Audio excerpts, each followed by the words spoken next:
Hey, nerdy sports fan here. We're talking week 17 NFL action, and well, if you're still playing fantasy football, you're in the championship round. And this game is going to matter quite a bit. We've got the Atlanta Falcons going to visit the Tampa Bay Bucks.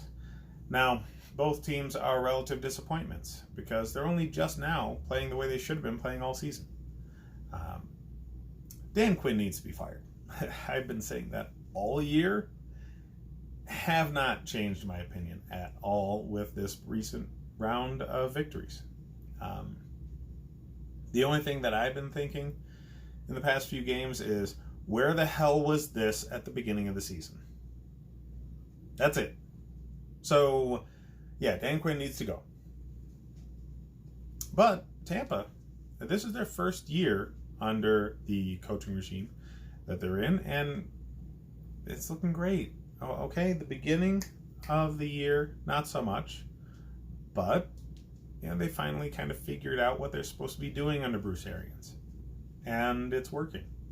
So, in both cases, very talented rosters that didn't really put anything together until late in the year, and we're left just playing for pride at this point, because no playoff possibilities for either team. But fantasy football-wise, things matter. Jameis Winston can put up amazing numbers. He can also be the reason that your team loses because he leads the league in passing yards. He's close to the league lead in touchdowns. He's going to pass Lamar Jackson, I'm sure, because Lamar Jackson's not playing. But he also leads the league in interceptions. And it's not even close. And a lot of those interceptions turn directly into defensive scores. Pick sixes abound with this guy.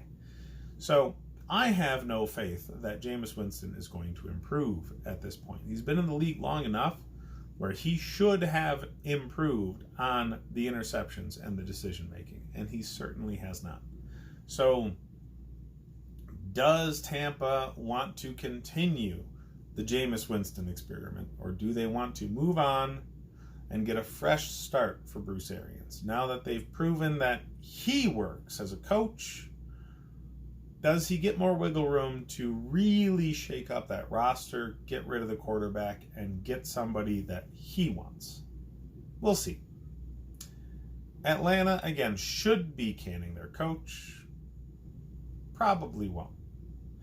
Their owner, Arthur Blank, is very much exercising the billionaire's privilege of not listening to anybody and doing the exact opposite of what the fan base and many professionals and pundits think they should be doing, simply because he can. Happens all the time.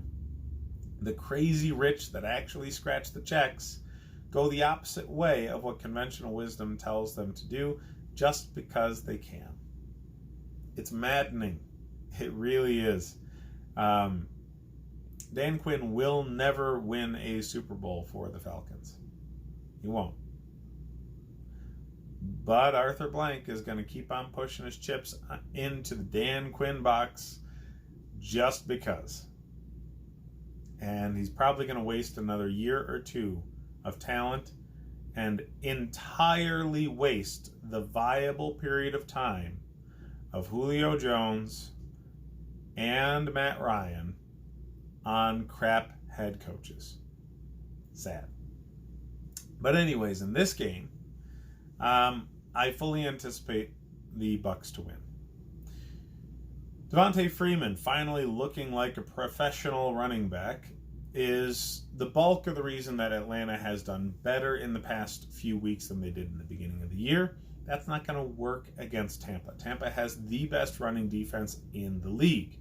So they need to throw the ball. They can throw the ball. I would anticipate Julio Jones to have a very, very good performance. Calvin Ridley would have too if he wasn't hurt.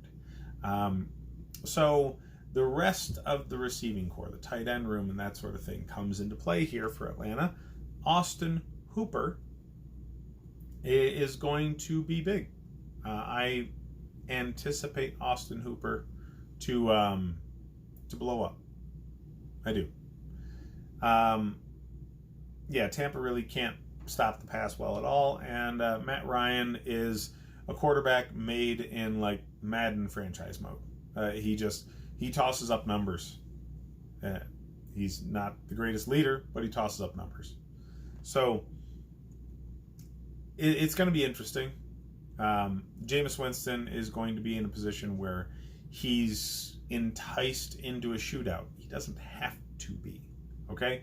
The coaching staff and Jameis need to rely more on the run in this game because they can. Atlanta's defense isn't that great in any area. So with the emergence of Ronald Jones, their running game needs to step forward and be more of a focal point for this offense. Probably won't be. It really won't be, I'm sure. But they should, all right? They've got multiple backs in that backfield that can do what needs to be done. Just a matter of if they actually use them. They should, probably won't. But it doesn't matter. They've got more talent on their offensive passing game than Atlanta does, based mostly on injuries. So Mike Evans and Godwin still out, likely. You know, Evans I thought was injured reserve, if I'm not mistaken. Godwin may come back, likely shouldn't, because they're not going to make the playoffs anyway. But even that said, Winston's a better quarterback than Matt Ryan. He is. So he's going to put up oodles of numbers against a defense that's worse than his, and that'll be enough. The Bucs are going to win. Because of that, they're going to beat the spread because there isn't one. All right, it's even matchup. So yeah, bet the Bucs. It's going to be a pass-happy game. So Brashad Perriman is going to do well. Watson is likely going to do well in the absence of the other receivers. And O.J. Howard should pick up a bunch of slack. Probably won't, because for whatever reason, Jameis Winston just doesn't throw the ball to tight ends that much, in spite of the fact that he has two of the better ones in the league on his roster. Start the Bucs defense. They're going to show out in this one. Turnovers, sacks, whole kit and caboodle. Hit up the rest of my videos if you want more fantasy advice. Like and subscribe if you enjoy the content. Happy holidays.